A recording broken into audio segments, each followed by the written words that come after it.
नमस्कार दोस्तों, मैं सुनील कुमार आपका स्वागत करता हूं आपके अपने चैनल क्या ऐसा होता है।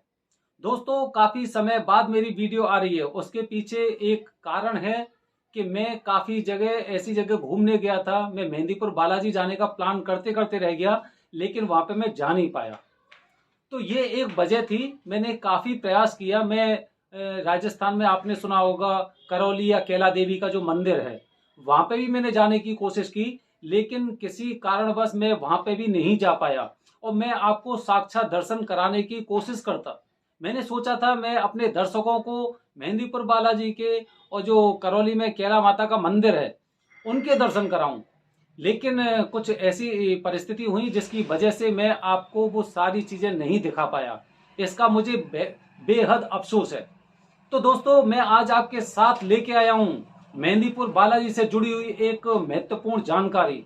कुछ लोग विचार करते हैं कि मेहंदीपुर बालाजी मुझे कब जाना चाहिए, तो मैं आपके लिए एक उचित समय बताने की कोशिश कर रहा हूं कि अगर आप मेहंदीपुर बालाजी जाने की कोशिश कर रहे हैं या फिर कुछ ऐसा प्लान कर रहे हैं कि मुझे मेहंदीपुर बालाजी के दर्शन करने हैं, तो मैं आपके लिए वो समय, वो सर्वश्रेष्ठ मौसम या समय मैं आपके साथ शेयर कर रहा हूं इस वीडियो में। दोस्तों, जैसे अभी आपको पता होगा, अभी अप्रैल का महीना है और टेम्परेचर करीब 42 डिग्री सेल्सियस से ज्यादा है। अब इस समय में अगर आप मेहंदीपुर बालाजी के दर्शन करने जाते हो तो आपकी हालत गर्मी से बेहद बुरी हो सकती है। एक तो पूरा आपका सफर, जहां से भी आप अपने स्थान से मेहंदीपुर बालाजी जा रहे हैं वो, और दूसरा फिर वहां पर जब आप स्टे करते हैं तो आपको बहुत ही परेशानी हो सकती है। अब क्योंकि अभी मौसम बदला है, सर्दियों से एकदम गर्मी आई है, तो ये समय एक ऐसा होता है कि जब लोगों को बीमारी ज्यादा होती है। इसीलिए आप इस समय मेहंदीपुर बालाजी जाने से बचें। बड़ी तीव्र गर्मी का मौसम हो रहा है और इस समय मैं आपको कभी भी रिकमेंड नहीं करूंगा कि आप मेहंदीपुर बालाजी के दर्शन करने जाओ। बहुत ज्यादा गर्मी है। अगर वहां पर मंगलवार और शनिवार को अगर देखें तो इतनी ज्यादा भीड़ होती है कि आपकी भीड़ में खड़े खड़े हालत भी खराब हो सकती है। बहुत ज्यादा भीषण गर्मी पड़ रही है।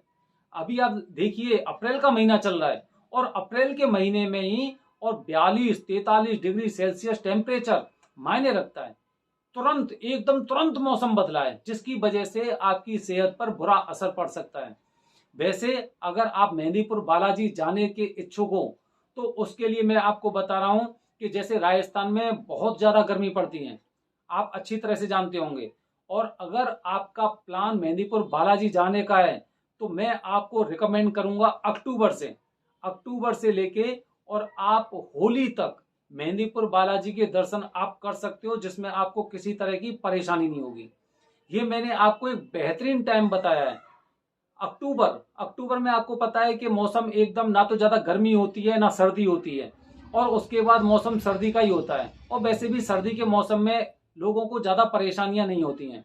गर्मी में इतनी बुरी तरह से गर्मी होती है, और रोड आप देखोगे या फिर किसी भी आप सामान से वहां पे छूओगे या फिर लोगों को देखोगे तो इतनी हीट के कारण उनकी हालत बड़ी खराब होती है। और सर्दी में आप कहीं पे भी जा सकते हो, आपको उतनी जल्दी थकान भी नहीं होगी। गर्मी में बार बार इंसान को पानी पीने के लिए जरूरी होता है, खाली पेट नहीं रह सकते, नहीं तो उसके कारण भी उसकी हालत खराब हो जाती है। तो इसलिए गर्मी में जाने से बचना चाहिए, ऐसी जगह जहां पर गर्मियां बहुत ज्यादा पड़ती हैं। अक्टूबर का महीना ऐसा होता है, जैसे आपको पता ही है कि ना तो ज्यादा गर्मी होती है ना ज्यादा सर्दी होती है। उसके बाद नवंबर में जा सकते हैं। नवंबर का महीना तो बेहतरीन महीना होता है। और दिसंबर में अच्छी खासी सर्दी पड़ती है, तो उसमें आप जा सकते हो नवंबर से लेके और जनवरी तक। और फरवरी और मार्च के महीने तो बेहतरीन होते हैं, बहुत बेहतरीन महीने होते हैं, क्योंकि होली का मौसम भी आने वाला होता है। और फरवरी में एक ऐसी सर्दी होती है जो हमें बहुत अच्छी लगती है। हम घूमने फिरने में और फरवरी के महीने को ही ज्यादा बेहतर मानते हैं। तो दोस्तों, ये मैंने आपको बताया अपने वीडियो के माध्यम से कि अगर आप मेहंदीपुर बालाजी जाने वाले हो तो अभी वहां पर गर्मी बहुत ज्यादा है, भीषण गर्मी पड़ रही है।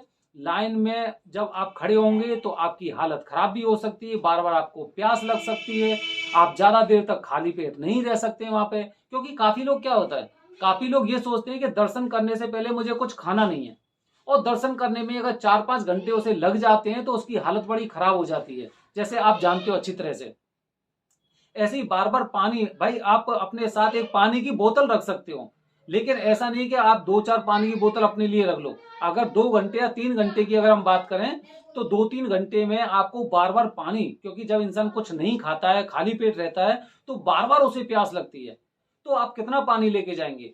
और जैसे आप अंदर मंदिर में जब जो मेहंदीपुर बालाजी की प्रतिमा है उनके सामने जब आप जाओगे तो उसमें भी दर्शकों जो भीड़ होती है, भीड़ के कारण वहां पे बहुत गर्मी होती है, जिससे आप कोशिश करते हैं कि जल्दी से जल्दी मंदिर में से बाहर निकलें। तो आप वो उस तरह के दर्शन नहीं कर पाएंगे जो आप चाह रहे हैं, कि जैसे एकदम मंदिर में घुसते हैं या फिर किसी गर्भगृह में जाते हैं, तो हमें लगता है कि हम बहुत समय तक यहाँ पर व्यतीत करें।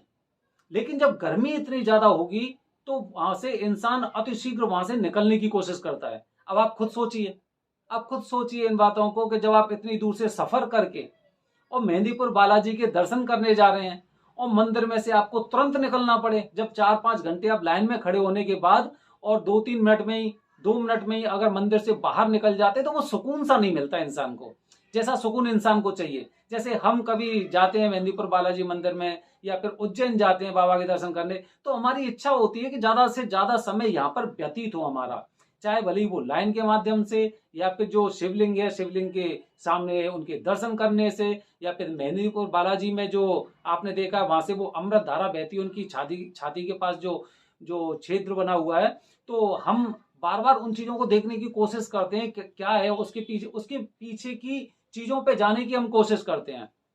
तो जब वहां पर आप इतनी दूर से सफर करके आएंगे और सफर करने के बाद अब जब आप वहां पे ठीक से 2 या 3 मिनट अगर उसके अंदर मंदिर में जब आप नहीं गुजार पाएंगे तो आत्मा को संतोष सा नहीं मिलता, आत्मा संतुष्ट सी नहीं होती। ऐसा लगता है कि इतनी दूर से दर्शन करने आए लेकिन दर्शन पूरी तरह से अच्छे हुए नहीं। तो इसीलिए मैंने आपको एक बहुत अच्छा समय बताया है कि आप अक्टूबर से लेके और मार्च तक आप मेहंदीपुर बालाजी के दर्शन करने जाइए। अभी वहां पर बहुत गर्मी है, मैं उधर से ही आया हूं और उधर मैंने देखा है कि बहुत ज्यादा गर्मी है। इसलिए आप जो उपयुक्त टाइम है उसका यूज करें और उसी के अनुसार आप आगामी जो मेहंदीपुर बालाजी की यात्रा है उसको आप प्लान करें। दोस्तों, मेरे द्वारा दी गई जानकारी से अगर आप सहमत हैं तो मेरे वीडियो को ज्यादा से ज्यादा लोगों तक शेयर करें, क्योंकि मेहंदीपुर बालाजी जाने वाला कोई 1 या 2 इंसान नहीं, देश और विदेश से लोग आते हैं। और जब लोग इतनी दूर से आते हैं और जब उन्हें एकदम संतुष्टि लायक जब दर्शन नहीं होते तो उन्हें बड़ा खेद वो होता है, और फिर उसके बाद उनकी थोड़ी सी इच्छा भी कम हो जाती है कि यार क्या करेंगे दर्शन करके, बहुत दूर है, इतना टाइम लगता है, इतनी गर्मी है। तो ऐसे समय से उन्हें बचाने के लिए, जिससे उनकी भावना आहत ना हो, आप लोगों का पूरी तरह से समर्थन चाहिए कि आप हमारी वीडियो को ज्यादा से ज्यादा उन लोगों तक शेयर कर सकें जो मेहंदीपुर बालाजी जाने का प्लान कर रहे हैं। धन्यवाद दोस्तों, जय हिंद, जय भारत, हर हर महादेव।